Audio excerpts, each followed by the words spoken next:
Hello, welcome to La Excellence. Welcome to PIB weekly current affairs. ఈ week మనం 19th నుంచి 25th April వరకు 95th week current affairs గురించి discuss చేసుకుందాం.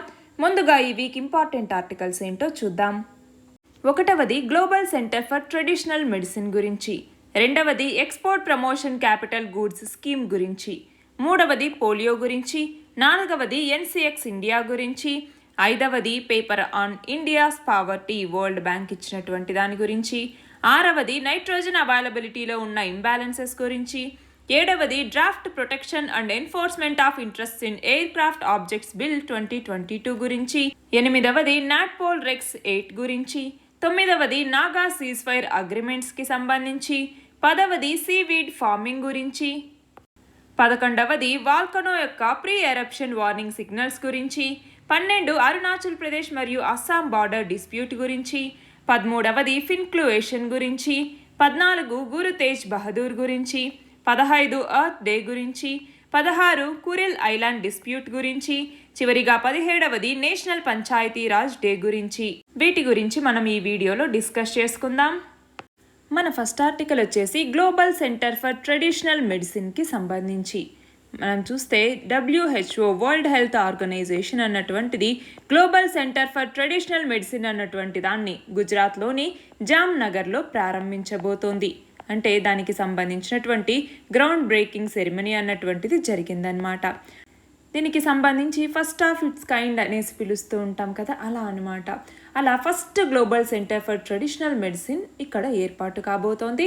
ఇది మాత్రమే కాకుండా అడిషనల్గా global Ayush investment and innovation summit అన్నటువంటి దాన్ని జరపబోతూ ఉన్నారు. దీని కింద ఏంటి అంటే ట్రెడిషనల్ మెడిసిన్ ఫీల్డ్కి సంబంధించి ఇన్వెస్ట్మెంట్ని పెంచటం కానీ ఇన్నోవేషన్స్ని పెంచటం కానీ వీటి యొక్క లక్ష్యంతో ఈ global Ayush investment and innovation summit అన్నటువంటి దాన్ని నిర్వహించబోతున్నారు. అయితే అసలు ఇక్కడ ఈ global centre for traditional medicine అన్నటువంటి దాన్ని ఎస్టాబ్లిష్ చేయడానికి గల పర్పస్ ఏంటి అన్నటువంటిది మనం చూడాలి. ఏంటి పర్పస్? ఒకటి వచ్చేసరికి ఈ ట్రెడిషనల్ మెడిసిన్కి సంబంధించి టెక్నాలజికల్ అడ్వాన్స్మెంట్స్ ఏవైతే ఉంటాయో వాటన్నింటినీ ఒక దగ్గరికి తీసుకురావటానికి ఒక ఛానల్ అనేది కావాలి. దానికి ఈ సెంటర్ అనేటువంటిది పనిచేస్తుంది. రెండవది వచ్చేసరికి కొన్ని పాలసీస్ని, అంటే ఈ మెడిసిన్కి సంబంధించి ట్రెడిషనల్ మెడిసిన్కి సంబంధించి కొన్ని పాలసీస్ని కానీ లేదా కొన్ని స్టాండర్డ్స్ని కానీ సెటప్ చేయటానికి, అంటే ఒక కాంప్రహెన్సివ్ సేఫ్ మరియు హై క్వాలిటీ హెల్త్ సిస్టమ్ని క్రియేట్ చేయటానికి ఇది ఉపయోగపడుతుంది. అంతేకాకుండా WHO యొక్క ట్రెడిషనల్ మెడిసిన్ స్ట్రాటజీ ఏదైతే ఉంటుందో 2014 నుంచి 2023 వరకు అమలు చేయాలి అన్నట్టుగా ఒక స్ట్రాటజీని WHO తీసుకొచ్చింది. దాన్ని ఇంప్లిమెంట్ చేయడానికి కూడా ఇది ఉపయోగపడుతుంది. మనం చూస్తే WHO ఎస్టిమేట్స్ ప్రకారం వరల్డ్ యొక్క పాపులేషన్లో 80% మంది ట్రెడిషనల్ మెడిసిన్ని ఏదో ఒక రూపంలో యూజ్ చేస్తూ ఉంటారు. అయితే మనం చూస్తే దీని కింద మొత్తం 4 మెయిన్ స్ట్రాటజిక్ ఏరియాస్ అనేవి ఉన్నాయన్నమాట. ఏంటి ఆ 4 మెయిన్ స్ట్రాటజిక్ ఏరియాస్? అవేంటి అన్నటువంటిది చూస్తే ఒకటవది వచ్చేసరికి ఎవిడెన్స్ అండ్ లెర్నింగ్ అంటాము. దానికి సంబంధించి ఆ ఎవిడెన్స్ ఏంటి, దానికి సంబంధించి తెలుసుకోవటం లాంటివి. రెండవది వచ్చేసరికి దానికి సంబంధించిన డేటా మరియు అనలిటిక్స్, డేటా అండ్ అనలిటిక్స్ అన్నటువంటిది. మూడవది వచ్చేసరికి సస్టైనబిలిటీ, దానికి సంబంధించి సస్టైనబిలిటీ ఉండాలి, అలాగే ఈక్విటీ అనేది ఉండాలి. నాలుగవది వచ్చేసరికి ఇన్నోవేషన్, అంటే టెక్నాలజీని తీసుకురావాలి, కొత్త కొత్త ఇన్నోవేషన్స్ని తీసుకురావాలి. దాని ద్వారా ట్రెడిషనల్ మెడిసిన్ని గ్లోబల్ హెల్త్ ప్రాక్టీస్గా దాన్ని రూపొందించడానికి కాంట్రిబ్యూషన్ చేయడానికి కావాల్సిన టెక్నాలజీని తీసుకురావటం అన్నటువంటిది 4వ స్ట్రాటజిక్ ఏరియా. ఇలా మొత్తం 4 మెయిన్ స్ట్రాటజిక్ ఏరియాస్ మీద ఇది ఫోకస్ చేయటం జరుగుతుంది. అసలు ట్రెడిషనల్ మెడిసిన్ అంటూ ఉన్నాము. ఏంటి ట్రెడిషనల్ మెడిసిన్ అంటే ఇండిజీనస్గా, అంటే డిఫరెంట్ కల్చర్స్ మనం చూస్తే హెల్త్కి సంబంధించి ఏదైనా ఒక ఇష్యూ వచ్చింది అంటే దాన్ని ప్రివెంట్ చేయడానికి, దాన్ని డయాగ్నోస్ చేయడానికి, అంటే ఫిజికల్ కానీ మెంటల్ ఇల్నెస్ కానీ దేన్నైనా కూడా ట్రీట్ చేసేటట్టుగా కొన్ని మన దగ్గర ఇండిజీనస్గా కొన్ని ప్రాక్టీసెస్ అనేవి ఉంటాయి, కొన్ని స్కిల్స్, కొంత నాలెడ్జ్ అనేది ఉంటుంది. వాటి మొత్తం కలయికనే మనము ట్రెడిషనల్ మెడిసిన్ అనేసి పిలుస్తూ ఉంటాము. అందులో మన దగ్గర యోగా, ఆయుర్వేద, సిద్ధ ఇవన్నీ కూడా ఈ ప్రాక్టీసెస్లో ట్రెడిషనల్ మెడిసిన్లో భాగమే అన్నమాట. ఆయుర్వేద మరియు యోగా వీటిని మన దేశంలో చాలామంది ప్రాక్టీస్ చేస్తూ ఉంటారు. మన ఇండియన్ సిస్టమ్ ఆఫ్ మెడిసిన్లోకి వచ్చేసరికి యోగా సిద్ధ, యునాని, ఆయుర్వేద, న్యాచురోపతి, హోమియోపతి ఇవన్నీ కూడా మనకి ఈ ట్రెడిషనల్ మెడిసిన్ కిందికి లేదా ఇండియన్ సిస్టమ్ ఆఫ్ మెడిసిన్ కిందికి వస్తాయి. మన నెక్స్ట్ ఆర్టికల్ వచ్చేసి ministry of commerce and industry అన్నటువంటిది కొన్ని ప్రొసీజర్స్ ఏవైతే ఈపీసీజీ స్కీమ్ కింద అంటే export promotion capital goods scheme కింద ఉన్నటువంటి కొన్ని ప్రొసీజర్స్ని రిలాక్సేషన్ అనేసి ఇవ్వటం జరిగిందనమాట. దేనికి సంబంధించి అంటే ఈజ్ ఆఫ్ డూయింగ్ బిజినెస్ ఏదైతే ఉంటుందో ఈ ఈజ్ ఆఫ్ డూయింగ్ బిజినెస్ని పెంచడం కోసం కొన్ని కాంప్లయన్స్ రిక్వైర్మెంట్స్ని రెడ్యూస్ చేస్తూ ఏవైతే ప్రొసీజర్స్ ఉంటాయో వాటికి కొంచెం రిలాక్సేషన్ని ఇవ్వటం జరిగింది. అసలు ఇందాక అన్నాము ఏమని, export promotion capital goods scheme అనేసి, అవునా? అయితే ఇందులో అసలు క్యాపిటల్ గూడ్స్ అన్నాము. క్యాపిటల్ గూడ్స్ అంటే ఏంటి? క్యాపిటల్ గూడ్స్ అనేవి ఫిజికల్ అసెట్స్. దీని కింద ఏంటి అంటే కంపెనీ అన్నటువంటిది వాళ్ళ యొక్క ప్రొడక్షన్ ప్రాసెస్లో ఆ ప్రొడక్ట్స్ని మ్యానుఫ్యాక్చర్ చేసే టైంలో లేదా సర్వీసెస్ని మ్యానుఫ్యాక్చర్ చేసే టైంలో ఆ కన్జ్యూమర్స్ వాటిని తర్వాత యూజ్ చేసుకునేలాగా ఆ ఫిజికల్ అసెట్స్ని క్రియేట్ చేయటం జరుగుతుంది. అంటే అందులో క్యాపిటల్ గూడ్స్లోకి వచ్చేసరికి బిల్డింగ్స్ కానీ, మిషనరీ కానీ, ఎక్విప్మెంట్ కానీ, వెహికల్స్ కానీ, టూల్స్ కానీ ఇవన్నీ కూడా క్యాపిటల్ గూడ్స్ కిందకే వస్తాయి. అయితే క్యాపిటల్ గూడ్స్ అన్నటువంటిది ఫినిష్డ్ గూడ్స్ కాదు. ఎందుకు అంటే వాటిని ఫినిష్డ్ గూడ్స్గా వాళ్ళు తయారు చేస్తారు. అంటే ఏంటి? ఫర్ ఎగ్జాంపుల్ ఒక బిల్డింగ్ ఉంది. ఆ బిల్డింగ్ని మనం ఇప్పుడు క్రియేట్ చేశారు, బిల్డర్స్ క్రియేట్ చేయటం జరుగుతుంది. ఆ బిల్డింగ్ అన్నటువంటిది వాళ్ళదైపోదు కదా. ఎవరి కోసం తయారు చేస్తారు? వాళ్ళు ఆ ఫినిష్డ్ గూడ్స్ని తయారు చేయరు. ఫినిష్డ్ గూడ్స్ అనేది ఏంటి? మనం కొనుక్కున్న తర్వాత మనం ఆ ఇంట్లోకి వెళ్తే అప్పుడు అది ఒక ఫినిష్డ్ గూడ్గా చెప్తాము. అంటే ఏంటి? ఫినిష్డ్ గూడ్స్ అనేవి క్యాపిటల్ గూడ్స్ కావు. దాని తర్వాత ఏంటి అంటే వాళ్ళు ఫినిష్డ్ గూడ్స్గా వాటిని మార్చడానికి చేసేటటువంటి ఒక ప్రయత్నం అన్నమాట. అంటే ఇందులో మల్టీప్లయర్ ఎఫెక్ట్ అనేది ఉంటుంది. అంటే మనం చూస్తే ఇండస్ట్రీస్కి సంబంధించి క్రిటికల్ అవుట్పుట్ని తీసుకురావటానికి అంటే మిషనరీ, ఎక్విప్మెంట్ ఇవన్నీ వాళ్ళు తయారు చేస్తారు. కానీ యూజ్ చేసుకునేది ఎవరు అంటే ఫైనల్ యూజర్ ఎవరు? మనము. సో మ్యానుఫ్యాక్చరింగ్ యాక్టివిటీని కానీ లేదా రిమైనింగ్ సెక్టార్స్ ఏవైతే ఉంటాయో మిషనరీ కానీ, ఎక్విప్మెంట్ ఏవన్నా కానీ వీటన్నింటినీ కూడా దానికి సంబంధించి ఈజ్ ఆఫ్ డూయింగ్ బిజినెస్ని పెంచటం కోసం వాటి యొక్క ప్రమోషన్ని తీసుకురావటం కోసం అందులో ఉన్నటువంటి కాంప్లయన్స్ రిక్వైర్మెంట్స్ని రెడ్యూస్ చేస్తూ అందులో ఉన్నటువంటి ప్రొసీజర్స్కి కొంత రిలాక్సేషన్ని ministry of commerce and industry ఇవ్వటం జరిగింది. దానికి సంబంధించిందే ఈ ఆర్టికల్. అయితే అసలు ఈ export promotion capital goods scheme అన్నటువంటి దాన్ని 1990స్లో దేని కింద క్యాపిటల్ గూడ్స్ యొక్క ఇంపోర్ట్కి సంబంధించి అంటే మన దగ్గరే ప్రొడక్షన్ అనేది పెరగాలి, క్వాలిటీ ఆఫ్ గూడ్స్, సర్వీసెస్ ఇవన్నీ పెరగటం వల్ల ఏమవుతుంది? ఇండియా యొక్క ఇంటర్నేషనల్ మ్యానుఫ్యాక్చరింగ్ కాంపిటేటివ్నెస్ని పెంచాలి అన్నటువంటి లక్ష్యంతో export promotion capital goods scheme అన్నటువంటి దాన్ని తీసుకురావటం జరిగింది. మన నెక్స్ట్ ఆర్టికల్ వచ్చేసి పోలియోకి సంబంధించి. రీసెంట్గా కోవిడ్ కేసులు అనేవి మళ్ళీ పెరుగుతూ ఉన్నాయి. దాంతో సెంటర్ అన్నటువంటిది అన్ని రాష్ట్రాలకు కూడా సీవేజ్ శాంపిల్స్ని పంపించండి అన్ని సెంటినల్ సైట్స్కి. అంటే ప్రస్తుతం పోలియో వైరస్ యొక్క సర్వేలెన్స్ ఎలా ఉంది అనేసి కనుక్కోవటానికి అనమాట. ఈ సెంటినల్ సర్వేలెన్స్ అంటే ఏంటి అంటే కొన్ని స్పెసిఫిక్ డిసీజెస్కి లేదా స్పెసిఫిక్ కండిషన్స్కి సంబంధించి వాటి యొక్క రేట్ ఎలా ఉంది అనేసి మానిటర్ చేయటం కోసం doctors, laboratories, public health departments వీళ్ళందరితో అంటే ఒక నెట్వర్క్ లాగా ఉంటుందన్నమాట. వాళ్ళ దగ్గర నుంచి ఆ స్పెసిఫిక్ డిసీజ్ యొక్క రేట్ ఎలా ఉంది అని మానిటర్ చేసేదాన్ని సెంటినల్ సర్వేలెన్స్ అనేసి పిలుస్తూ ఉంటాము. అలా పోలియో గురించి తెలుసుకోండి అన్నట్టుగా కేంద్రం అన్ని రాష్ట్రాలకి చెప్పిందనమాట. అయితే పోలియో అన్నాం. పోలియో అన్నటువంటిది ఇది ఒక potentially deadly viral infectious disease. ఇది నర్వ్ సిస్టమ్ ఏదైతే ఉంటుందో ఆ నర్వ్ సిస్టమ్ మీద ప్రభావం చూపిస్తుంది. ఇక్కడ చూడండి నర్వ్స్, ఇది మజిల్ అనుకోండి. మజిల్లో ఉన్నటువంటి ఇక్కడ ఏదైతే ఉందో న్యూరాన్ దాంట్లో ఉన్నటువంటి నర్వ్ సెల్ ఏదైతే ఉందో ఈ నర్వ్ సెల్ అనమాట. నర్వ్ సెల్లోకి వచ్చేసరికి అక్కడ ఆర్ఎన్ఏ, క్యాప్సిడ్, పోలియో వైరస్ అన్నటువంటిది అక్కడ దానికి సంక్రమించటం వల్ల ఆ నర్వ్ సెల్స్ని అఫెక్ట్ చేయటం జరుగుతుంది. మనం చూస్తే పోలియో వైరస్ స్ట్రెయిన్స్కి సంబంధించి వైల్డ్ పోలియో వైరస్ అన్నటువంటి అందులో టైప్ 1 అనేసి, వైల్డ్ పోలియో వైరస్ టైప్ 2 అనేసి, వైల్డ్ పోలియో వైరస్ టైప్ 3 అనేసి ఇలా 3 రకాల పోలియో వైరస్ స్ట్రెయిన్స్ అనేవి ఉంటాయన్నమాట. అయితే ఈ 3 స్ట్రెయిన్స్ కూడా చాలా వరకు ఐడెంటికల్గా ఉంటాయి. కాకపోతే అంటే వీటి వల్ల ఇర్రివర్సిబుల్ పారాలసిస్ కానీ ఒక్కొక్కసారి డెత్ కూడా కాజ్ చేస్తుంది. అయితే ఏదేమైనా కూడా జెనెటిక్ మరియు వైరలాజికల్ డిఫరెన్సెస్ ఉండటం వల్ల ఈ 3 స్ట్రెయిన్స్ని సపరేట్ చేయటం జరిగింది. అయితే మనం చూస్తే ప్రతి వైరస్ని కూడా ఖచ్చితంగా ఇండివిజువల్గా ఎరాడికేట్ చేయాలి. అయితే ఈ virus person to person transmit అవుతుంది. అంటే మనం చూస్తే ఇది అండర్ 5 years ఏజ్ ఉన్నటువంటి పిల్లలకి ఎక్కువగా అఫెక్ట్ అవుతూ ఉంటుంది. ఈ వైరస్ అన్నటువంటిది ఇంటెస్టైన్లో మరింతగా మల్టిప్లై అయ్యి అక్కడ నుంచి నర్వస్ సిస్టమ్కి రావటం వల్ల పారాలసిస్ని ఇది కలిగిస్తుంది. దీంట్లో ఉన్నటువంటి సిమ్టమ్స్ అనేవి ఎలా ఉంటాయి, ఇంకా చూడండి సైన్స్ అండ్ సిమ్టమ్స్ ఎలా ఉంటాయి.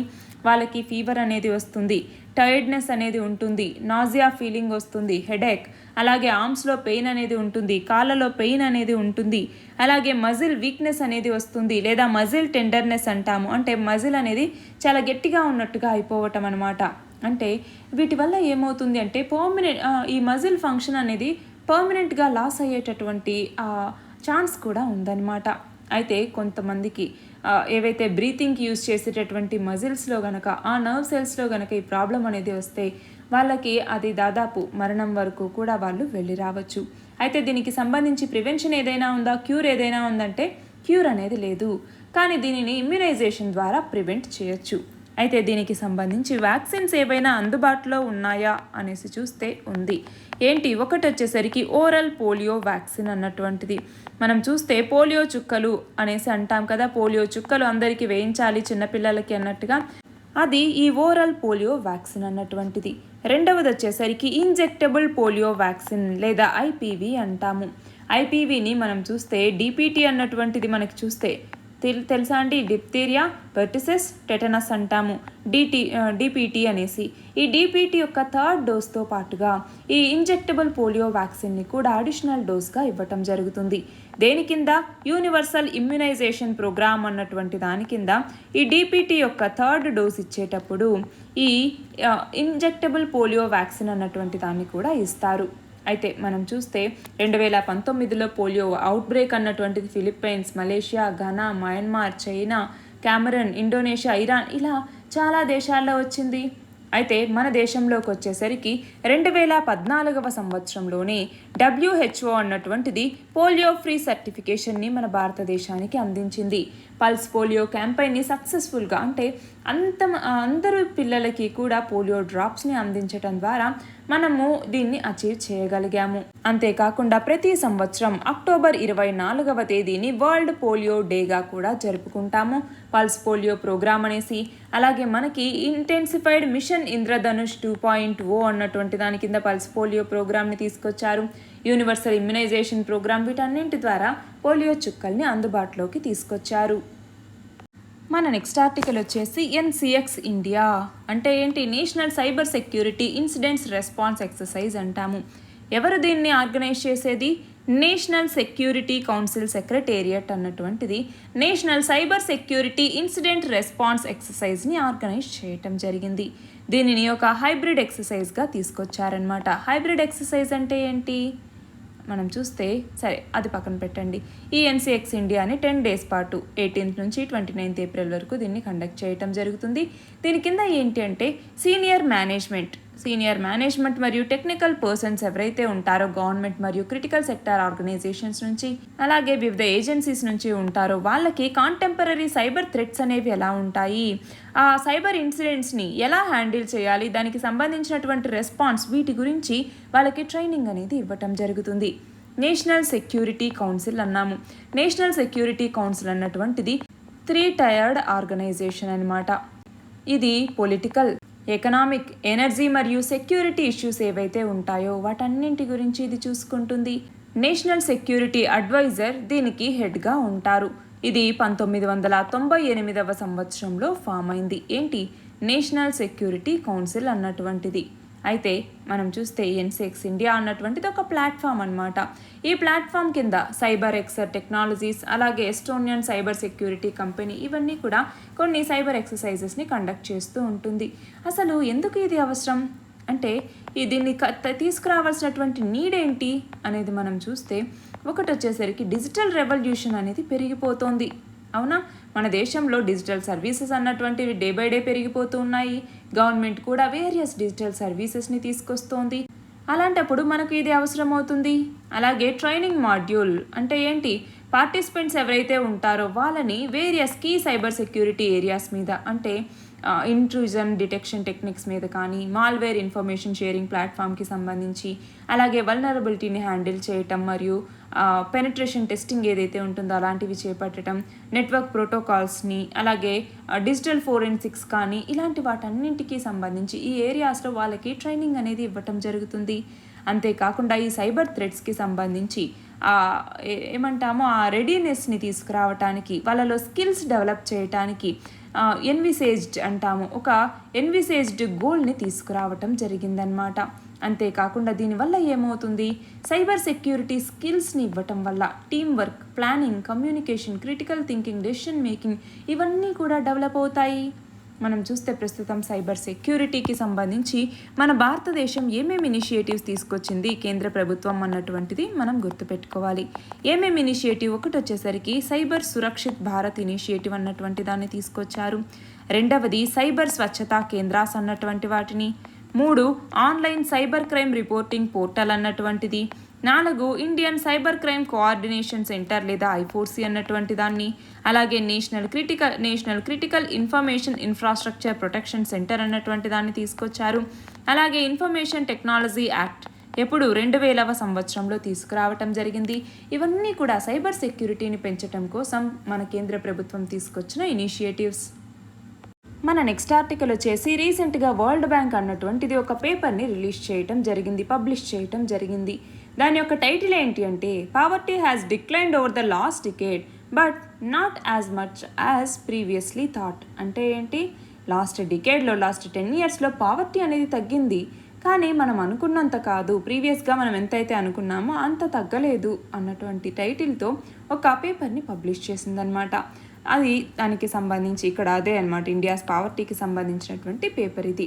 దీనికి సంబంధించి ఏంటి, ఇంటర్నేషనల్ మానిటరీ ఫండ్ అన్నటువంటిది ఏం చెప్పింది, ఇండియా అన్నటువంటిది ఎక్స్ట్రీమ్ పావర్టీ ఏదైతే ఉందో దానిని చాలా వరకు ఎరాడికేట్ చేసింది. అంతేకాకుండా ఇన్ఈక్వాలిటీకి సంబంధించి ఏదైతే ఉందో దాన్ని కూడా మనం చూస్తే లాస్ట్ 40 ఇయర్స్లో చాలా వరకు కూడా తగ్గించే లెవెల్స్కి తీసుకొచ్చింది. స్టేట్ ఫండెడ్ ఫుడ్ హ్యాండ్అవుట్స్ అంటే PDS పబ్లిక్ డిస్ట్రిబ్యూషన్ సిస్టమ్ ద్వారా చాలా వరకు తగ్గించింది అన్నట్టుగా IMF కూడా చెప్పిందనమాట. అయితే ఇప్పుడు ఈ పేపర్ ఏదైతే ఉందో దీనికి సంబంధించి ఏంటి అంటే, ఎక్స్ట్రీమ్ పావర్టీ అన్నటువంటిది ఇండియాలో 12.3% అన్నటువంటిది, అంటే 2011తో కంపేర్ చేస్తే 2019కి 12.3% తగ్గింది. అంటే ఏంటి, ఎక్స్ట్రీమ్ పావర్టీ అనేది తగ్గిందనమాట. అది మాత్రమే కాకుండా రూరల్ వర్సెస్ అర్బన్ పావర్టీకి వచ్చేసరికి మనం చూస్తే, రూరల్ పావర్టీ అన్నటువంటిది 2011 నుంచి 2011లో 26.3% ఉంటే 2019లోకి వచ్చేసరికి 11.6% ఉంది. అదే అర్బన్ పావర్టీకి వచ్చేసరికి 2011లో 14.2% ఉంటే 2019కి వచ్చేసరికి అది 6.3%కి తగ్గింది.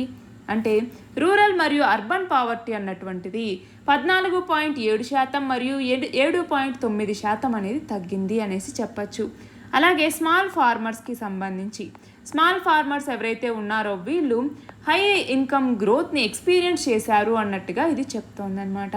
అయితే ఇక్కడ మనం నేర్చుకోవాల్సింది ఏంటి, అసలు ఈ రిపోర్ట్ యొక్క సిగ్నిఫికెన్స్ ఏంటి, ఎందుకని ఈ రిపోర్ట్ని మనం చూడాలి అంటే, ఈ వరల్డ్ బ్యాంక్ పేపర్ అన్నటువంటిది చాలా సిగ్నిఫికెంట్. ఎందుకని, మన ఇండియాలో రీసెంట్ పీరియడ్స్లో ఇలాంటి ఒక అఫీషియల్ ఎస్టిమేషన్ అనేది లేదు.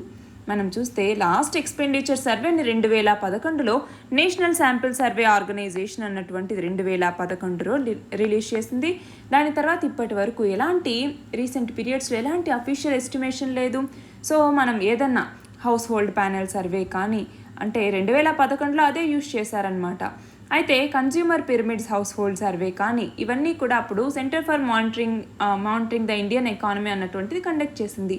కానీ ఇప్పుడు మనం పావర్టీకి సంబంధించి, ఇన్ఈక్వాలిటీకి సంబంధించి ఏదైనా డెసిషన్ తీసుకోవాలనుకోండి, అప్పుడు ఇవేవైతే ఉన్నాయో ఇవి మనకి పనికొస్తాయి కదా. అంతేకాకుండా మనము ఇప్పుడు ఈ పావర్టీ అలివియేషన్కి సంబంధించి ఏమేమి ఇనిషియేటివ్స్ తీసుకొచ్చింది కేంద్ర ప్రభుత్వం అన్నటువంటిది గుర్తుపెట్టుకోవాలి. ఏమేమి ఇనిషియేటివ్స్ తీసుకొచ్చింది? 1 ఇంటిగ్రేటెడ్ రూరల్ డెవలప్మెంట్ ప్రోగ్రామ్ అన్నటువంటిది, 2 ప్రధానమంత్రి Awas Yojana, 3 national old age pension scheme అన్నటువంటిది, 4వది వచ్చేసరికి అన్నపూర్ణ స్కీమ్ అనేసి, 5వది MGNREGA అంటే ఏంటి, Mahatma Gandhi national rural employment guarantee scheme అనేసి, అలాగే DAY Deen Dayal Antyodaya Yojana national rural livelihood machine అనేసి, ఇంకా ఏమేమి తీసుకొచ్చింది, నేషనల్ అర్బన్ లైవ్లీహుడ్ మిషన్ అనేసి, ఇంకా ప్రధానమంత్రి కౌశల్ వికాస్ యోజన అనేసి, అలాగే ప్రధానమంత్రి జన్ ధన్ యోజన అనేసి, ఇవన్నీ కూడా పావర్టీని రెడ్యూస్ చేయడానికే తీసుకొచ్చినటువంటి ఇనిషియేటివ్స్. మన నెక్స్ట్ ఆర్టికల్ వచ్చేసి నైట్రోజన్ అవైలబిలిటీలో ఉన్నటువంటి ఇంబ్యాలెన్సెస్కి సంబంధించి. అయితే ఎందుకు ఈ నైట్రోజన్ అవైలబిలిటీలో ఇంబ్యాలెన్సెస్ వస్తూ ఉన్నాయి? మనం చూస్తే ఒక రీసెంట్ రిపోర్ట్ ప్రకారం ఏం చెప్పింది అంటే అక్రాస్ ద గ్లోబ్ కొన్ని ప్లేసెస్లోకి వచ్చేసరికి ఈ నైట్రోజన్ అనేటటువంటిది ఎక్సెస్గా ఉంది, కొన్నిట్లోకి వచ్చేసరికి వీటి షార్టేజ్ అనేటటువంటిది నడుస్తోంది. ఎందుకని అలా అంటే దీని యొక్క డిక్లైన్కి గల కారణాలు ఏంటి, రీజన్స్ ఏంటి అనేసి మనం చూస్తే 1 కార్బన్ డయాక్సైడ్ లెవెల్స్ అనేవి పెరుగుతూ ఉన్నాయి. దానివల్ల ఏమవుతుంది, నైట్రోజన్ యొక్క డిమాండ్ అనేది ప్లాంట్స్కి మరియు మైక్రోబ్స్కి ఎక్కువ అవుతుంది. దానివల్ల ఈ నైట్రోజన్ యొక్క డిక్లైన్ అనేది జరుగుతుంది. ఇది కాకుండా నైట్రోజన్ డిక్లైన్కి మిగిలినటువంటి కాంట్రిబ్యూట్ చేసే ఫ్యాక్టర్స్ ఏంటి ఒకటి వచ్చేసరికి గ్లోబల్ వార్మింగ్ అన్నటువంటిది, 2వది వచ్చేసరికి ఏవైతే డిస్టర్బెన్సెస్ అనేవి వస్తాయో అవి, ఇంకా అంటే వైల్డ్ ఫైర్ అలాంటివి అనమాట. వైల్డ్ ఫైర్ కానీ వీటి వల్ల ఏమవుతుంది, ఫాజిల్ ఫ్యూయల్స్ బర్న్ అవ్వటం కానీ, లేదా నైట్రోజన్ బేస్డ్ ఫర్టిలైజర్స్ని వాటిని ఎక్కువగా వాడటం కానీ, లేదా ఇలాంటి యాక్టివిటీస్ వల్ల ఏమవుతుంది అంటే బయలాజికల్గా అవైలబుల్గా ఉన్నటువంటి నైట్రోజన్ యొక్క ఆ పెరుగుదల అనేది ఎక్కువ అవుతుందన్నమాట. దానివల్ల ఈ నైట్రోజన్ అవైలబిలిటీ అనేటటువంటిది తగ్గిపోతుంది. అయితే ఇలా నైట్రోజన్ ఇంబ్యాలెన్సెస్ వచ్చింది అనుకోండి, ఇంబ్యాలెన్స్ వచ్చింది, దానివల్ల ఉండేటటువంటి కాన్సిక్వెన్స్ ఏంటి, ఏం కాన్సిక్వెన్సెస్ని ఫేస్ చేయాలి? 1 నైట్రోజన్ అనేది చాలా తక్కువగా ఉంది అనుకోండి, అప్పుడు ఇన్సెక్ట్ అపోకాల్పైస్ అంటాము. అంటే ఏంటి, మనకి క్లైమేట్ చేంజ్ కానీ, ఇన్సెక్టిసైడ్స్ని వాడటం కానీ, హెర్బిసైడ్స్ని వాడటం కానీ, లైట్ పొల్యూషన్ కావచ్చు, ఇన్వేజివ్ స్పీషీస్ కావచ్చు, అలాగే అగ్రికల్చర్లో ఉండే చేంజెస్ కావచ్చు, ఇవన్నీ కూడా మనం చూస్తే ప్రతి సంవత్సరం 1 నుంచి 2% ఇన్సెక్ట్స్ని కోల్పోయేలాగా చేస్తోంది. అలా కోల్పోయేటటువంటి దాన్నే మనము ఏమని పిలుస్తాము, ఇన్సెక్ట్ అపోకాలిప్స్ అనేసి పిలుస్తామన్నమాట. అయితే దీని ద్వారా ఏమవుతుంది, కొన్ని స్పీషీస్ లోకస్ట్ ఇలాంటి స్పీషీస్ ఏవైతే ఉన్నాయో అవి ఎక్కువ పెరుగుతూ ఉంటాయి. అలాగే ఒకవేళ నైట్రోజన్ అనేటటువంటిది ఎక్కువ లెవెల్లో ఉందనుకోండి, అప్పుడు ఏమవుతుంది, యూట్రోఫికేషన్ అంటాము. యూట్రోఫికేషన్ అంటే ఏంటి, ఒక వాటర్ బాడీలో మనకి ఎక్కువగా మినరల్స్, న్యూట్రియంట్స్ ఇవన్నీ ఎక్సెసివ్గా పెరిగాయనుకోండి, దానివల్ల అంటే ఎక్కువ మినరల్స్ ఉన్నాయి, ఎక్కువ న్యూట్రియంట్స్ ఉన్నాయి, దానివల్ల ఆల్గే ఎక్కువగా పెరుగుతుంది. దాన్ని ఆల్గల్ బ్లూమ్ అని కూడా పిలుస్తూ ఉంటారు. దానివల్ల ఏమవుతుంది, ఆ వాటర్ బాడీలో ఆక్సిజన్ అనేటటువంటిది తగ్గిపోతుంది. అయితే హ్యూమన్స్కి వచ్చేసరికి హై లెవెల్స్ ఆఫ్ ఆక్సిజన్ అన్నటువంటిది గ్రౌండ్ వాటర్లో ఉంటే దానివల్ల ఇంటెస్టైనల్ క్యాన్సర్స్ రావటం, మిస్క్యారేజెస్ కావటం, ఇన్ఫాంట్స్లోకి వచ్చేసరికి అది ఫ్యాటల్గా మారటం, ఇలాంటి ఛాన్సెస్ అన్నీ ఉంటాయన్నమాట. అయితే మనం నైట్రోజన్ సైకిల్ అన్నటువంటిది చూస్తే ఇందులో మేజర్ ట్రాన్స్ఫర్మేషన్ ఏంటి అంటే ఒకటి వచ్చేసరికి నైట్రోజన్ ఫిక్సేషన్ అన్నటువంటిది, ఇక్కడ చూడండి నైట్రోజన్ ఫిక్సేషన్ అన్నటువంటిది, 2వది వచ్చేసరికి నైట్రిఫికేషన్ అన్నటువంటిది, 3వది వచ్చేసరికి డీనైట్రిఫికేషన్ అన్నటువంటిది. ఇవి దీనికి సంబంధించి ఇంపార్టెంట్గా ఉండేవన్నమాట. అంటే నైట్రోజన్ ఫిక్సేషన్ అంటే ఏంటి, నైట్రోజన్ గ్యాస్ నుంచి అమోనియాగా ఫామ్ అవ్వటం. నైట్రిఫికేషన్ అంటే ఏంటి, అమోనియా నుంచి నైట్రేట్ ఇలాంటివి ఫామ్ అవ్వటం. డీనైట్రిఫికేషన్ అంటే ఏంటి, నైట్రేట్ నుంచి మళ్ళీ నైట్రోజన్ గ్యాసెస్ ఫామ్ అవ్వటం అన్నమాట. మన నెక్స్ట్ ఆర్టికల్ వచ్చేసి రీసెంట్గా మినిస్ట్రీ ఆఫ్ సివిల్ ఏవియేషన్ అన్నటువంటిది draft protection and enforcement of interest in air crafts objects bill 2022 అన్నటువంటి దాన్ని రిలీజ్ చేయటం జరిగింది. దీని ద్వారా ఏంటి అంటే international air craft leasing companies ఏవైతే ఉంటాయో వాటికి ఈ లా అన్నటువంటిది, చట్టం అన్నటువంటిది హెల్ప్ అవుతుంది. దేని ద్వారా అంటే ఎందుకని హెల్ప్ అవుతుంది అంటే అవుట్ ఆఫ్ ఇండియాలో ఉండేటటువంటి ప్లేన్స్ ఏవైతే ఉన్నాయో వాటి యొక్క ట్రాన్స్ఫర్కి సంబంధించి కానీ లేదా వాటిని మళ్ళీ తీసుకోవాలి అంటే రీప్రొసెస్ అంటాము, దాన్ని తీసుకోవాలి అన్నా కూడా. అలాగే ఏదైనా ఒక ఇండియన్ ఎయిర్లైన్తో ఏదైనా ఫినాన్షియల్ డిస్ప్యూట్ వచ్చిందనుకోండి, అలాంటి టైంలో అంటే చాలా రీజనల్ ఎయిర్లైన్స్ ఇలాంటి ప్లేన్స్ని రెంట్కి తీసుకోవడానికి రెఫ్యూజ్ చేస్తూ ఉంటాయి. సో అలాంటి వాటన్నింటికీ కూడా ఈ చట్టం అనేది ఉపయోగపడుతుంది. అయితే ఈ చట్టం అన్నటువంటిది మనం చూస్తే ఇండియా అన్నటువంటిది కేప్ టౌన్ కన్వెన్షన్ అన్నటువంటి దాన్ని యాక్సెప్ట్ చేసుకున్నటువంటి దాదాపు 14 సంవత్సరాల తర్వాత, అంటే 2001 సంవత్సరంలో మనం ఇక్కడ కేప్ టౌన్ అన్నటువంటిది ఎక్కడ ఉందండి? కేప్ టౌన్ అన్నటువంటిది దక్షిణాఫ్రికాలో ఉంది. అయితే కేప్ టౌన్లో ఒక కాన్ఫరెన్స్ అన్నటువంటిది జరిగిందనమాట. ఎప్పుడు? 2001 సంవత్సరంలో. అయితే దానికి సంబంధించి 2008 సంవత్సరంలో ఇండియా అన్నటువంటిది దీనికి సంబంధించిన 2 ఇన్స్ట్రుమెంట్స్ని ఓకే చేయటం జరిగింది. అలా తీసుకొచ్చినటువంటి దాదాపు 14 సంవత్సరాల తర్వాత ఈ లెజిస్లేషన్ అన్నటువంటిది రావటం జరిగింది. మన నెక్స్ట్ ఆర్టికల్ వచ్చేసి నాట్పోల్ రెక్స్ 8 అన్నటువంటి దానికి సంబంధించి ఇండియన్ కోస్ట్ గార్డ్ ఐసీజీ అన్నటువంటిది దీనికి సంబంధించి 8th ఎడిషన్ అనమాట. నేషనల్ పొల్యూషన్ రెస్పాన్స్ ఎక్సర్సైజ్ అంటాము. నాట్పోల్ రెక్స్ 8 అన్నటువంటిది ఎక్కడ జరిగింది? గోవాలో ఉన్నటువంటి మార్మగోవా హార్బర్లో ఇది జరిగిందనమాట. అయితే దీని కింద ఏంటి? ఈ ఇండియన్ కోస్ట్ గార్డ్ అన్నటువంటిది ప్రస్తుతం కెపాసిటీ బిల్డింగ్ ప్రొఫెషనల్ ట్రైనింగ్ కోర్స్ని మెరైన్ ఆయిల్ రెస్పాన్స్ మరియు ప్రిపేర్డ్నెస్ మీద అందిస్తోంది. అందులో 45 మంది ఇంటర్నేషనల్ పార్టిసిపెంట్స్ 18 దేశాల నుంచి ఉంటూ వస్తూ ఉన్నారు. అయితే ఈ నాట్పోల్ రెక్స్ 8 అన్నాము. ఈ ఎక్సర్సైజ్ మొత్తం 2 రోజుల ప్రోగ్రామ్. దీని కింద టేబుల్ టాప్ ఎక్సర్సైజ్గా దీన్ని తీసుకొచ్చారనమాట. పొల్యూషన్ రెస్పాన్స్ వర్క్షాప్ని మెరైన్ ఆయిల్ మీద, అలాగే హజార్డస్ మరియు నాక్సియస్ సబ్స్టాన్సెస్ ఏవైతే ఉంటాయో వాటి మీద వీళ్ళకి వర్క్షాప్ని ఇవ్వటం జరుగుతుంది. అయితే ఈ ఎక్సర్సైజ్లో భాగంగా కొన్ని కాంపోనెంట్స్ని అంటే national oil spill disaster contingency plan అన్నటువంటి దాన్ని తీసుకురావటం, దాని ద్వారా కొన్ని కంటింజెన్సీ ప్లాన్స్ని ఇంప్రూవ్ చేయటానికి కానీ, అలాగే ఈ రిసోర్స్ ఏజెన్సీస్ నుంచి ప్రిపేర్డ్నెస్ని ఎలా ఉందనేసి ఎవాల్యుయేట్ చేయడానికి కానీ, అలాగే స్టేక్ హోల్డర్స్ ఈ మెరైన్ స్పిల్ డిజాస్టర్స్కి సంబంధించి సముద్రంలో వచ్చినటువంటి ఈ డిజాస్టర్స్కి సంబంధించి ఎప్పుడైనా మీట్ అవ్వటానికి కానీ వీటన్నింటికీ కూడా ఇది ఉపయోగపడుతుంది. అలాగే ఈ ఎక్సర్సైజ్ని మనం చూస్తే దాదాపు 50 ఏజెన్సీస్ నుంచి 85 మంది పార్టిసిపెంట్స్ ఇందులో పాల్గొన్నారు. అయితే దీనికి సంబంధించిన ఆబ్జెక్టివ్స్ ఏంటి అన్నటువంటిది మనం చూడాలి. ఒకటి ఏంటి అంటే మెరైన్ స్పిల్స్ ఏవైతే ఉంటాయో వాటిని ఎదుర్కొనేందుకు ఆ స్టేక్ హోల్డర్స్ అందరికీ కూడా రెస్పాన్స్ క్యాపబిలిటీని వాళ్ళకి ఆ ప్రిపేర్డ్నెస్ని ఎన్హాన్స్ చేయటానికి. రెండవది వచ్చేసరికి దీని కింద ఏంటి? ఇందాకే చెప్పుకున్నాం NOSDCP అనేసి, అంటే national oil spill disaster contingency plan అనేసి. దీనికి సంబంధించిన ప్రొసీజర్స్ గైడ్లైన్స్ ఏవైతే ఉంటాయో వాటిని నేషనల్ మరియు రీజనల్ లెవెల్లో కూడా, అది కూడా south Asian cooperative for environment protection అంటాము, SACCP అనేసి. దాని యొక్క ఏజెస్లో అంటే ఏంటి? ఇందులో ఇండియా కూడా మెంబర్ స్టేట్గా ఉంది. దాని కింద ఈ NOSDCP అన్నటువంటిది కొన్ని ప్రొసీజర్స్ గైడ్లైన్స్ ఇలాంటి వాటిని వ్యాలిడేట్ చేయడానికి ఇది ఉపయోగపడుతుంది.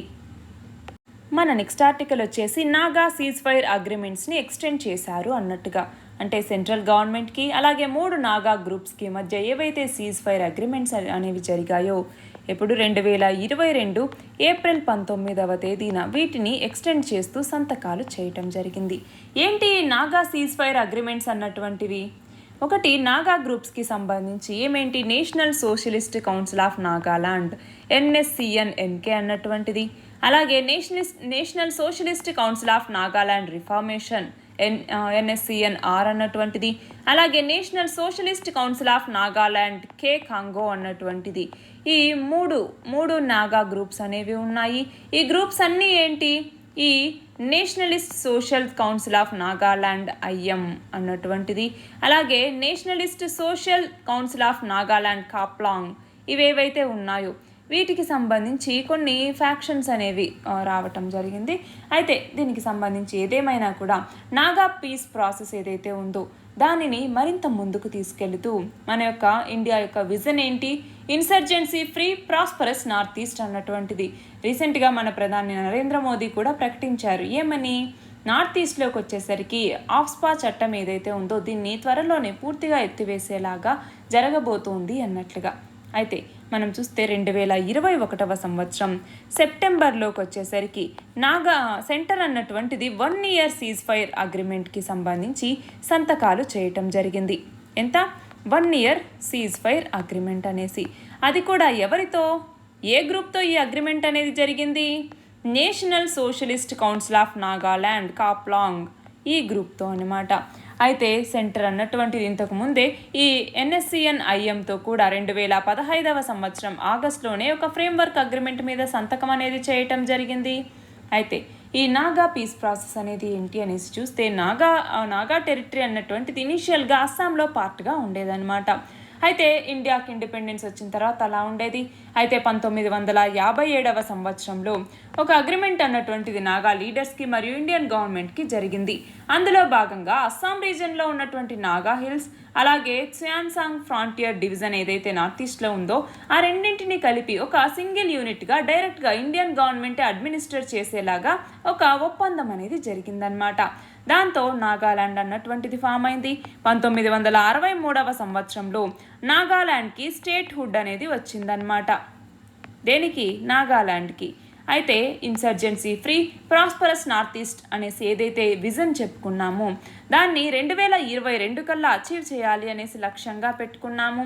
అయితే ఇప్పుడు పీస్ అండ్ డెవలప్మెంట్ని నార్త్ ఈస్ట్లో 2023కి తీసుకురావాలి అన్నట్టుగా దీన్ని మార్చుకున్నారు. అయితే దీని కింద ఏంటి అంటే గవర్నమెంట్ అక్కడ వాళ్ళ యొక్క డిగ్నిటీని, వాళ్ళ యొక్క కల్చర్ని, వాళ్ళ యొక్క లాంగ్వేజ్, లిటరేచర్, మ్యూజిక్ వీటన్నింటినీ ఎన్రిచ్ చేయాలి దీని కింద అనేసి లక్ష్యంగా పెట్టుకుంది. దానికి సంబంధించి ఓవర్ ద ఇయర్స్ గవర్నమెంట్ వాటితో చాలా పీస్ అగ్రిమెంట్స్ చేసుకుంటూ వస్తోంది. అందులోనూ ఎస్పెషల్గా నార్త్ ఈస్ట్కి సంబంధించి మనం చూస్తే 1వది వచ్చేసరికి కర్బీ ఆంగ్లాంగ్ అన్నటువంటిది. కర్బీ ఆంగ్లాంగ్ అగ్రిమెంట్ ఎప్పుడు జరిగింది? 2021 సంవత్సరంలో ఈ అగ్రిమెంట్ అనేది జరిగింది. అలాగే మనం చూస్తే బ్రూ అకార్డ్ అన్నటువంటిది జరిగింది. బ్రూ అకార్డ్ అన్నటువంటి దాని కింద దాదాపు 6,959 బ్రూ ఫ్యామిలీస్ని త్రిపురలో ఉందన్నమాట. వాళ్ళకి ఫినాన్షియల్ ప్యాకేజ్ ఇచ్చేలాగా గవర్నమెంట్ అన్నటువంటిది అగ్రీ చేయటం జరిగింది. ఇది ఎప్పుడు? 2020లో.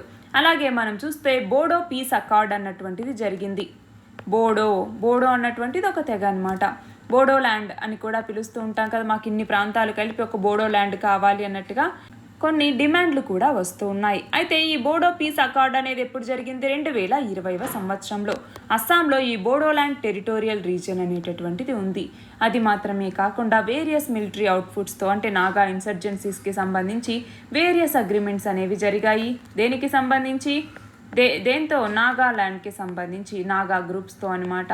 నాగా గ్రూప్స్తో మన కేంద్ర ప్రభుత్వం అలాగే ఈ నాగా గ్రూప్స్కి మధ్య చాలా అగ్రిమెంట్స్ అనేవి జరిగాయి.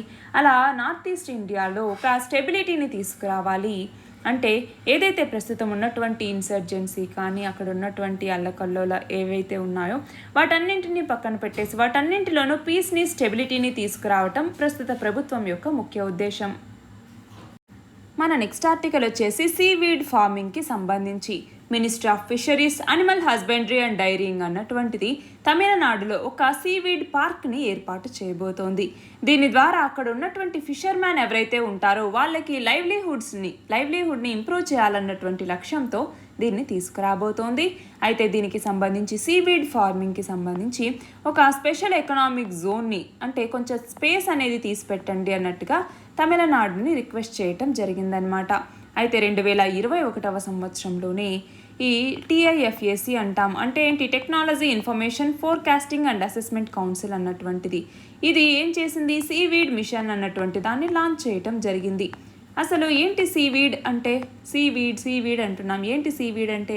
సీవీడ్ అన్నటువంటిది ప్రిమిటివ్ అంటే ఇదొక marine non flowering marine algae అనమాట. దీనికి రూట్ అనేది ఉండదు, స్టెమ్ అనేది ఉండదు, లీవ్స్ అనేవి కూడా ఉండవు. అయితే ఇది మెరైన్ ఎకోసిస్టంలో ఒక మేజర్ రోల్ని ప్లే చేస్తుంది. అంటే మనం చూస్తే కెల్ప్ ఫారెస్ట్ అని కూడా మనం వీటిని పిలుస్తూ ఉంటాము. అంటే ఏంటి? ఏవైతే అండర్ వాటర్ ఫారెస్ట్స్ అనేవి ఉంటాయో అంటే ఈ సీవీడ్ అన్నటువంటిది పెద్దగా డెన్స్గా ఫామ్ అవ్వటం వల్ల దాన్ని కెల్ప్ ఫారెస్ట్ అనేసి పిలుస్తూ ఉంటాము.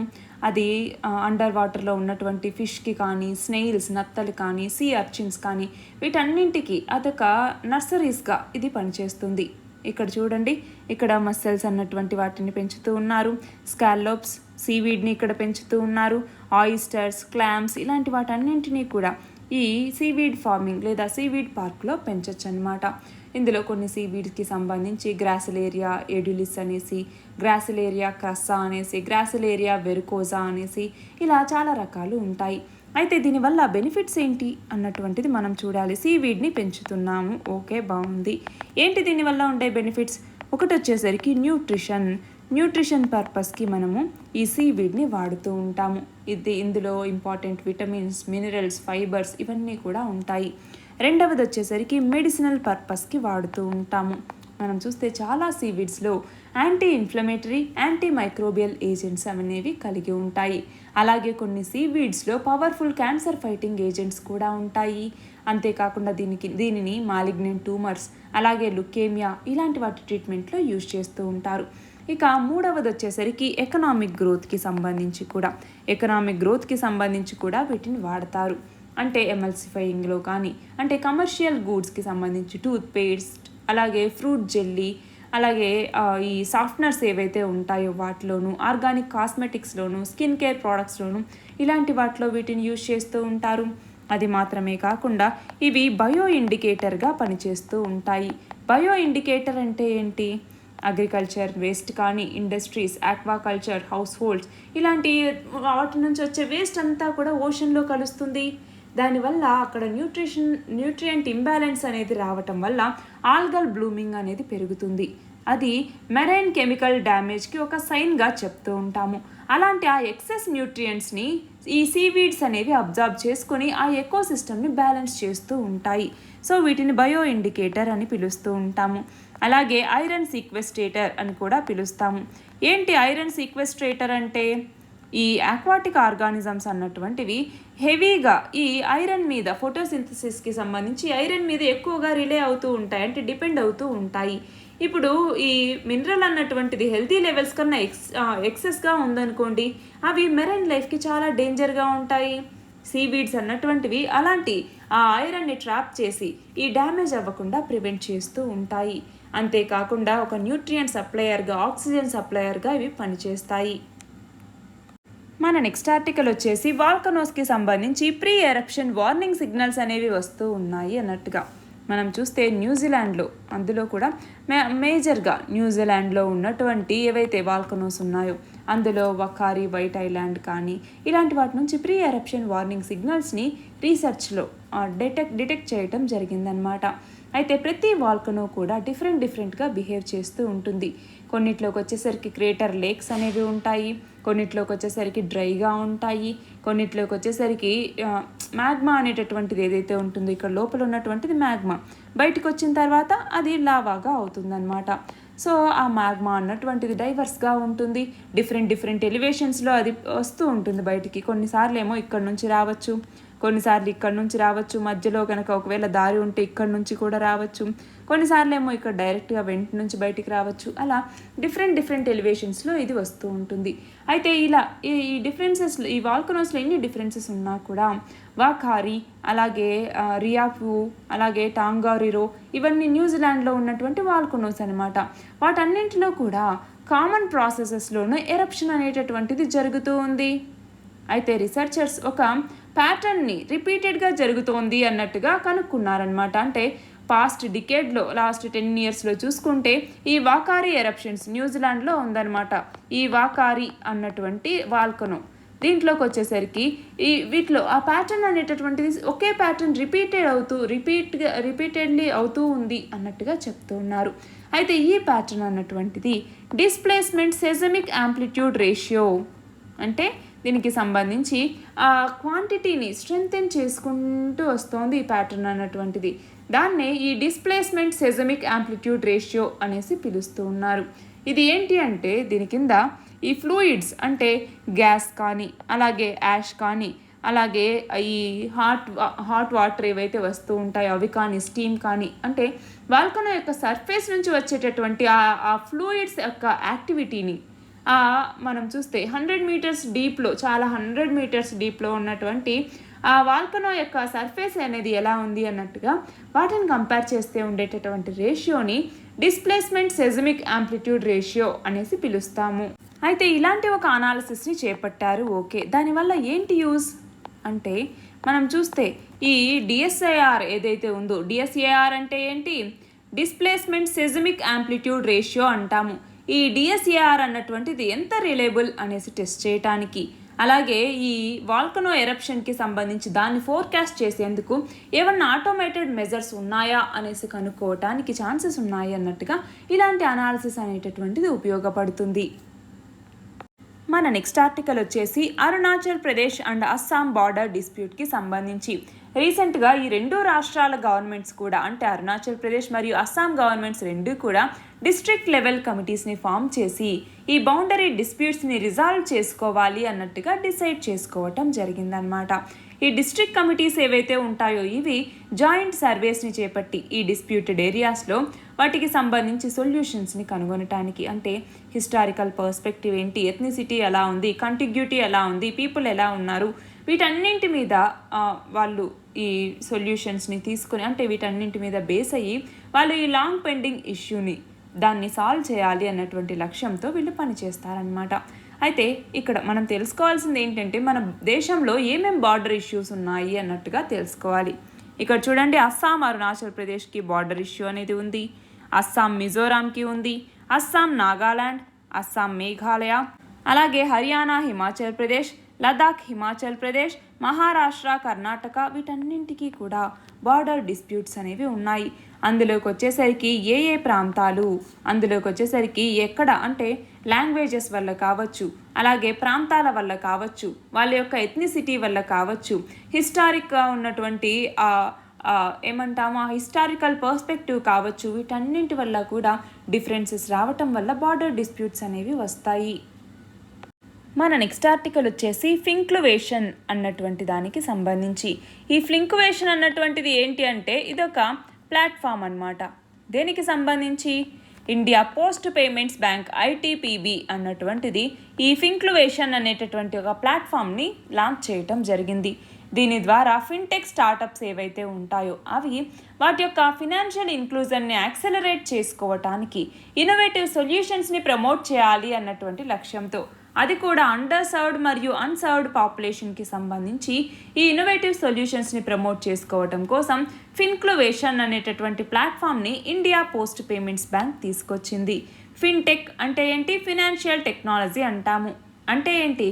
సాఫ్ట్వేర్ అలాగే మిగిలినటువంటి మోడర్న్ టెక్నాలజీస్ని యూజ్ చేసుకొని బిజినెసెస్కి సంబంధించి వాళ్ళకి, అంటే ఒక ఇంప్రూవ్డ్ ఆటోమేటెడ్ ఫినాన్షియల్ సర్వీసెస్ని ప్రొవైడ్ చేసేటటువంటి దాన్ని ఫిన్టెక్ అనేసి మనం పిలుస్తూ ఉంటాము. అయితే ఈ ఫిన్క్యువేషన్ అన్నటువంటిది ఐపీపీబీకి సంబంధించినటువంటి పర్మనెంట్ ప్లాట్ఫామ్. దీని ద్వారా స్టార్టప్స్ యొక్క పార్టిసిపేషన్ని పెంచడం, ఫినాన్షియల్ సొల్యూషన్స్ని కనుక్కోవటం లాంటివి చేస్తూ ఉంటారు. అయితే ఈ ఇండస్ట్రీ యొక్క ఫస్ట్ ఇనిషియేటివ్గా ఇది చెప్తూ ఉంటాము. అంటే స్టార్టప్ కమ్యూనిటీ అన్నటువంటిది ఒక మీనింగ్ఫుల్ ఫినాన్షియల్ ప్రొడక్షన్ని తీసుకురావటం ద్వారా ఫినాన్షియల్ ఇంక్లూజన్ని మరింతగా విస్తృతం చేయాలి అన్నటువంటి లక్ష్యంతో ఈ ఫిన్క్యువేషన్ అన్నటువంటి ప్లాట్ఫామ్ని తీసుకురావటం జరిగింది. ఇందులోకి వచ్చేసరికి స్టార్టప్స్ అన్నటువంటివి మనకి క్రెడిటైజేషన్కి సంబంధించి కానీ, క్రెడిటైజేషన్ అంటే ఏంటి? క్రెడిట్ ప్రోడక్ట్స్కి సంబంధించి ఏవైతే ఉంటాయో ఆ టార్గెట్ కస్టమర్స్ ఎవరైతే ఉంటారో వాళ్ళకి సంబంధించి, అంటే పోస్టల్ నెట్వర్క్ ద్వారా వాళ్ళ యొక్క డోర్ స్టెప్స్కే వీటిని తీసుకెళ్ళటం. రెండవది వచ్చేసరికి డిజిటైజేషన్. డిజిటైజేషన్ అంటే ఏంటి? ఈ ట్రెడిషనల్ సర్వీసెస్ ఏవైతే ఉంటాయో వాటిని డిజిటల్ పేమెంట్ టెక్నాలజీస్గా మార్చటం. మూడవది వచ్చేసరికి మార్కెట్ లెడ్ సొల్యూషన్ అంటాము. అంటే ఏంటి మార్కెట్ లెడ్ సొల్యూషన్ అంటే? దీని కింద ఏంటి అంటే ఏదైనా ఐపీపీబీ కానీ లేదా డిపార్ట్మెంట్ ఆఫ్ పోస్టల్కి సంబంధించి టార్గెటెడ్ కస్టమర్స్కి సర్వ్ చేయటంలో ఏదైనా ప్రాబ్లం ఉంటే దానికి అంటే దాన్ని సాల్వ్ అయ్యేలాగా మార్కెట్ లెడ్ సొల్యూషన్స్ కనుక పనిచేస్తే వాటిని మనం దీని కింద కేటగరైజ్ చేస్తాము. అయితే ఇలా ఫిన్క్యువేషన్ని తీసుకురావాల్సినటువంటి నీడ్ ఏంటి అసలు అనేసి మనం చూస్తే, ఒకటి కొత్త కొత్త ఆపర్చునిటీస్ గ్రాబ్ చేసుకోవటానికి, రెండవది వచ్చేసరికి యూజర్ ఎక్స్పీరియన్స్ని ఇంక్రీజ్ చేయటానికి, మూడవది వచ్చేసరికి ట్రెడిషనల్ టెక్నాలజీస్ అనేవి ఫెయిల్ అవుతూ ఉన్నాయి. ప్రస్తుతం అంతా ఆన్లైన్ యుగం అనేది జరుగుతోంది. సో మనం కూడా ఆన్లైన్లోకి మారాలి అన్నట్టుగా ఈ ట్రెడిషనల్ టెక్నాలజీస్ ఫెయిల్ అవుతున్నాయి. అంటే సర్వీస్ ఎక్స్పెక్టేషన్ ఏవైతే కస్టమర్ చేస్తూ ఉంటారో వాటిని మీట్ అవ్వలేకపోతున్నాయి అన్నటువంటి లక్ష్యంతో ఇలాగా డిజిటల్ వైపుగా అడుగులు వేయటం జరుగుతోంది. మనం చూస్తే ఇండియా పోస్ట్ పేమెంట్స్ బ్యాంక్ IPPBని మనము 2018వ సంవత్సరంలో మన ప్రధాని నరేంద్ర మోదీ లాంచ్ చేశారు. దీంట్లో 100% ఓనర్షిప్ అనేది గవర్నమెంట్ ఆఫ్ ఇండియాకే ఉంది. మన నెక్స్ట్ ఆర్టికల్ వచ్చేసి గురు తేజ్ బహదూర్. గురు తేజ్ బహదూర్ ఎన్నవ సిక్ గురు? 9వ సిక్ గురు. ఈయన యొక్క 401వ బర్త్ యానివర్సరీ సందర్భంగా మన ప్రధాని నరేంద్ర మోదీ ఎర్రకోటలో మాట్లాడటం జరిగింది. దానికి సంబంధించిందే ఈ ఆర్టికల్ అన్నమాట. మనం చూస్తే గురు తేజ్ బహదూర్ ఈయన 1621వ సంవత్సరంలో ఏప్రిల్ 21వ తేదీన అమృత్సర్లో జన్మించారు. అయితే ఈయన మాతా నన్కి మరియు గురు హర్గోబింద్ ఈయన 6th సిక్ గురు అనమాట. వాళ్ళకి పుట్టినటువంటి బిడ్డ. అయితే గురు తేజ్ బహదూర్ని త్యాగ్ మాల్ అనేసి పిలుస్తూ ఉండేవాళ్ళు. ఎందుకని? ఆయన అసెటిక్ నేచర్ని కలిగి ఉండేవారనమాట. ఈయన 1675వ సంవత్సరంలో మరణించారు ఢిల్లీలో. ఈయనని ఔరంగజేబ్, మొఘల్ ఎంపరర్ అయినటువంటి ఔరంగజేబ్ ఈయనని ఎగ్జిక్యూట్ చేయటం జరిగిందనమాట. అంటే మరణ శిక్షని విధించారనమాట. మనం చూస్తే ఈయన చాలా ట్రావెలింగ్ అనేది చేశారు. అలాగే కొన్ని ప్రీచింగ్ సెంటర్స్ని కూడా సెటప్ చేసి మన ఇండియన్ సబ్ కాంటినెంట్లో దాని ద్వారా ప్రీచింగ్ అనేది చేస్తూ ఉండేవాళ్ళు. అంతేకాకుండా గురు గ్రంథ్ సాహిబ్కి 116 పోయిటిక్ హైమన్లో ఈయన కూడా తన యొక్క రైటింగ్స్ని ఇవ్వటం జరిగింది.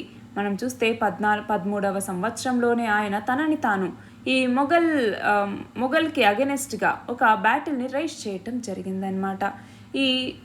ఈ డిస్ప్యూట్స్లో భాగంగానే మొఘల్ ఎంపరర్ అయినటువంటి ఔరంగజేబ్ ఈయనకి మరణ శిక్షని విధించారు.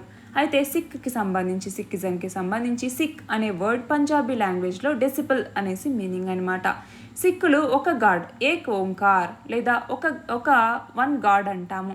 ఒకే దేవుణ్ణి వీళ్ళు నమ్ముతారు. అంతేకాకుండా వాళ్ళు ఫెయిత్ గుర్మత్ అంటే ఏంటి? ద వే ఆఫ్ ద గురు అనేసి అంటూ ఉంటారు. అంటే వాళ్ళ యొక్క ఫెయిత్ గుర్మత్ అన్నటువంటిది. అంటే సిక్ ట్రెడిషన్కి సంబంధించి సిక్కిజంని ఎవరు ఎస్టాబ్లిష్ చేశారు?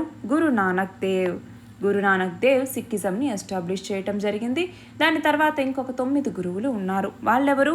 గురు అంగద్, గురు అమర్దాస్, గురు రామ్దాస్, గురు అర్జున్ దేవ్, గురు హర్గోబింద్, గురు హరరాయ్, గురు హర్కృషన్, అలాగే గురు తేజ్ బహదూర్, గురు గోబింద్ సింగ్. ఇందాక మనం చెప్పుకున్నాం 6వ సిక్కు గురు అయినటువంటి గురు హర్గోబింద్ యొక్క కొడుకు గురు తేజ్ బహదూర్. మన నెక్స్ట్ ఆర్టికల్ వచ్చేసి ఎర్త్ డేకి సంబంధించి. ఎప్పుడు జరుపుకుంటాము? 22 ఏప్రిల్ని మనం ఎర్త్ డేగా సెలబ్రేట్ చేసుకోవటం జరుగుతుంది. అయితే ఈ సంవత్సరం 2022కి సంబంధించి ఈ సంవత్సరం థీమ్ ఏంటి అంటే ఇన్వెస్ట్ ఇన్ అవర్ ప్లానెట్ అనేటటువంటి థీమ్తో ఈ సంవత్సరం మనము ఎర్త్ డేని జరుపుకున్నాము. అయితే దీని బ్యాక్గ్రౌండ్ ఏంటి అంటే ఫస్ట్ టైం దీన్ని 1970వ సంవత్సరంలో ఎర్త్ డేని మనం జరుపుకున్నాము. 20 మిలియన్ మంది స్ట్రీట్స్లోకి వచ్చి ఎన్విరాన్మెంటల్ డిగ్రేడేషన్కి అగెనెస్ట్గా ప్రొటెస్ట్ చేయటం జరిగింది. అయితే ఎర్త్ డేకి సంబంధించి గ్లోబల్గా earthday.organization అన్నటువంటిది కోఆర్డినేట్ చేస్తూ ఉంటుంది. ఇది ఒక నాన్ ప్రాఫిట్ ఆర్గనైజేషన్ అనమాట. దీన్నే ఎర్త్ డే నెట్వర్క్ అని కూడా పిలుస్తూ ఉంటాము. ఇదే మనం చూస్తే 1992లో ఎర్త్ సమ్మిట్ అనేది జరిగింది. రియో డిక్లరేషన్ అని కూడా పిలుస్తూ ఉంటాము. దీని కింద ఏంటి అంటే ఎర్త్ అన్నటువంటిది తనకి ఒక జస్ట్ బ్యాలెన్స్ అనేది ఇవ్వాలి. అది ఎకనామిక్గా కానీ సోషల్గా కానీ ఎన్విరాన్మెంటల్ నీడ్స్ ఏవైతే మన యొక్క హ్యుమానిటీకి సంబంధించి అంటే మన హ్యూమన్స్కి సంబంధించి ఉంటాయో వాటిని మన యొక్క ఫ్యూచర్ జనరేషన్స్కి కూడా అందించాలి. దాంట్లో మనము ఈ నేచర్తో ఒక హార్మోనీని ప్రమోట్ చేసుకోవాలి అన్నట్టుగా ఇది చెప్తుందన్నమాట. అలాగే 2015వ సంవత్సరంలో ప్యారిస్ అగ్రిమెంట్ అనేది చెప్తుంది.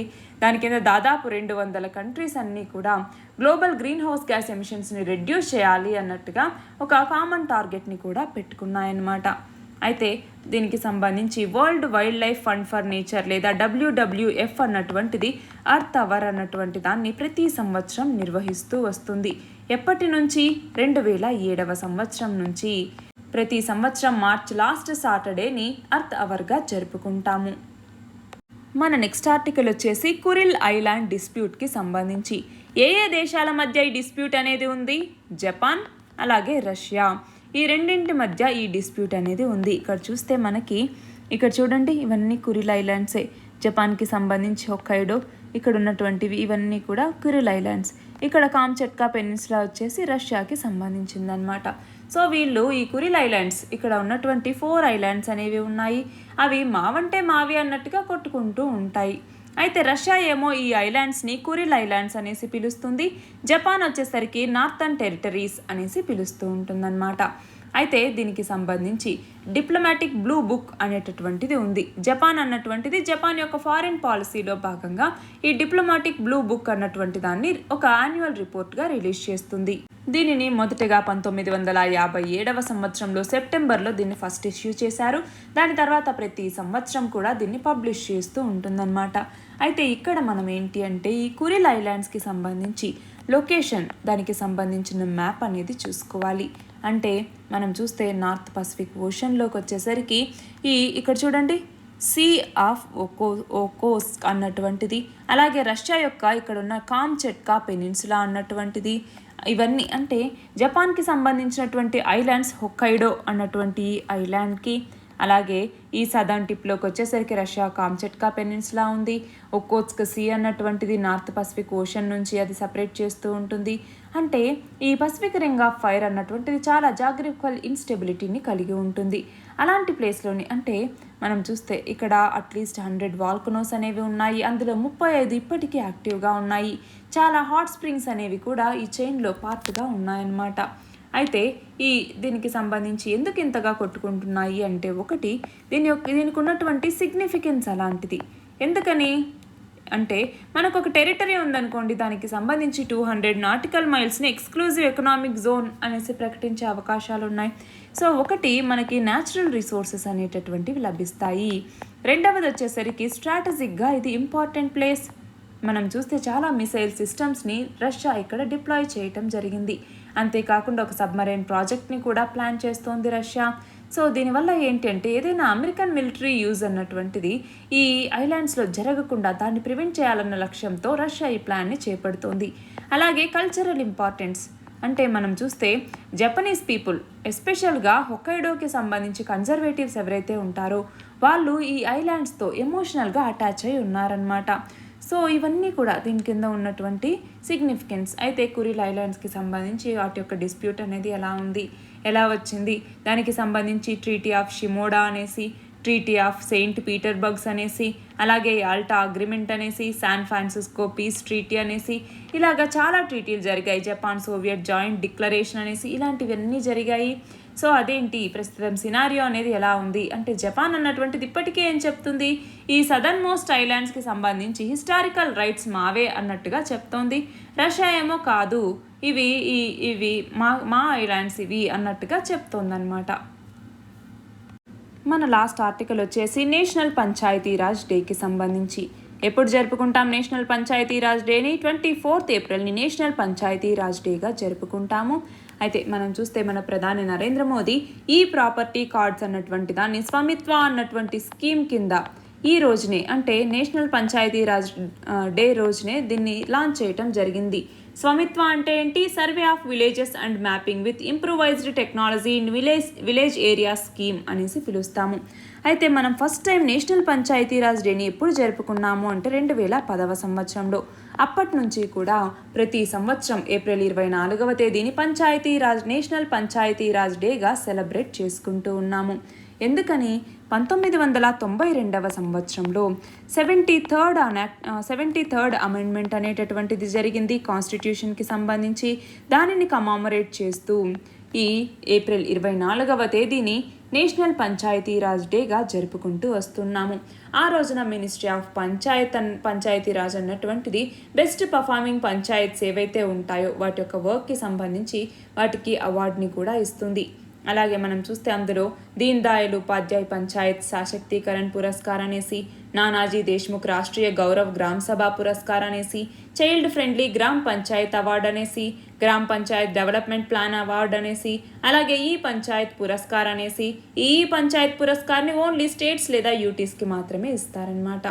అయితే ఇందాకే చెప్పుకున్నాం 73rd కాన్స్టిట్యూషనల్ అమెండ్మెంట్ యాక్ట్ కింద పంచాయతీరాజ్ ఇన్స్టిట్యూషన్స్ని కాన్స్టిట్యూషనలైజ్ చేశారు అన్నట్టుగా.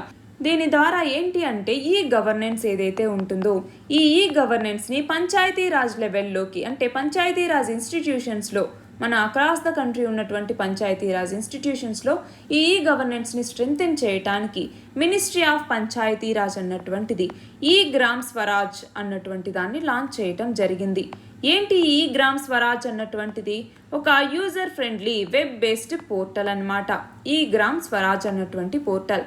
అంతేకాకుండా మనం చూస్తే లోకల్ గవర్నమెంట్ డిక్షనరీ అనేసి, అలాగే పబ్లిక్ ఫినాన్షియల్ మేనేజ్మెంట్ సిస్టమ్, వీటన్నింటి ద్వారా తీసుకురావటం ద్వారా ఏరియా ప్రొలిఫైర్ అప్లికేషన్ అనేసి వీటన్నింటినీ కంబైన్ చేసి ఆ గ్రామ పంచాయత్లో ఒక ప్లానింగ్ని, అకౌంటింగ్ని, అలాగే అక్కడ ఉన్నటువంటి ఫంక్షన్స్, గ్రామ పంచాయతీ యొక్క ఫంక్షన్ని మానిటర్ చేయటం, ఇలాంటివన్నీ కూడా ఈ గ్రామ్ స్వరాజ్ పోర్టల్ అనేది చూసుకుంటుంది.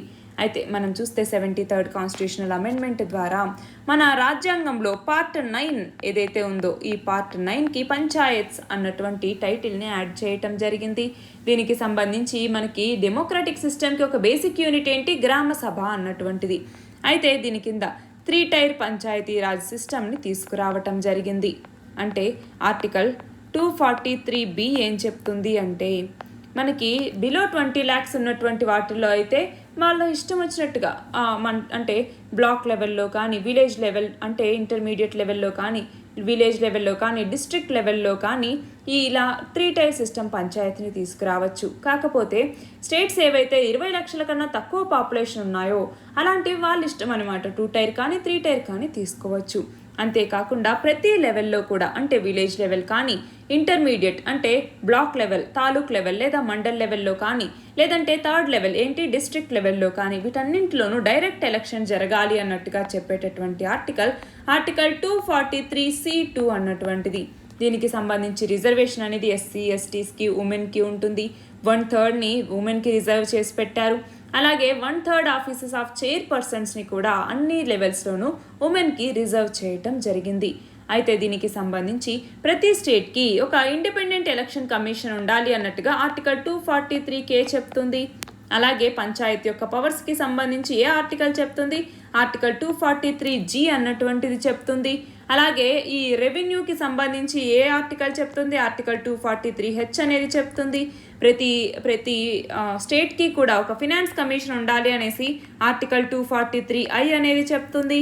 అలాగే వీటికి సంబంధించి అంటే పంచాయతీస్కి సంబంధించి ఈ యాక్ట్ అన్నటువంటిది నాగాలాండ్, మేఘాలయ, మిజోరాం, అలాగే సోషియో కల్చరల్ అడ్మినిస్ట్రేటివ్ కన్సిడరేషన్స్ ఉన్నటువంటి కొన్ని స్టేట్స్కి ఇది అప్లికబుల్ కాదు.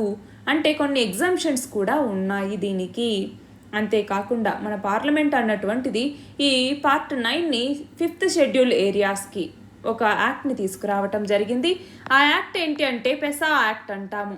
పెసా యాక్ట్ని ఎప్పుడు తీసుకొచ్చింది? 1996లో. అంటే ఏంటి? Panchayats extension to the scheduled areas act అంటాము. ప్రస్తుతం వచ్చేసరికి 10 రాష్ట్రాలు, అందులో ఏపీ, ఛత్తీస్గఢ్, గుజరాత్, హిమాచల్ ప్రదేశ్, జార్ఖండ్, మధ్యప్రదేశ్, మహారాష్ట్ర, ఒడిషా, రాజస్థాన్ మరియు తెలంగాణ వీటన్నింటిలోనూ 5th షెడ్యూల్ ఏరియాస్ అనేవి ఉన్నాయి. ఇవి ఈ week important articles. All the very best and thank you very much.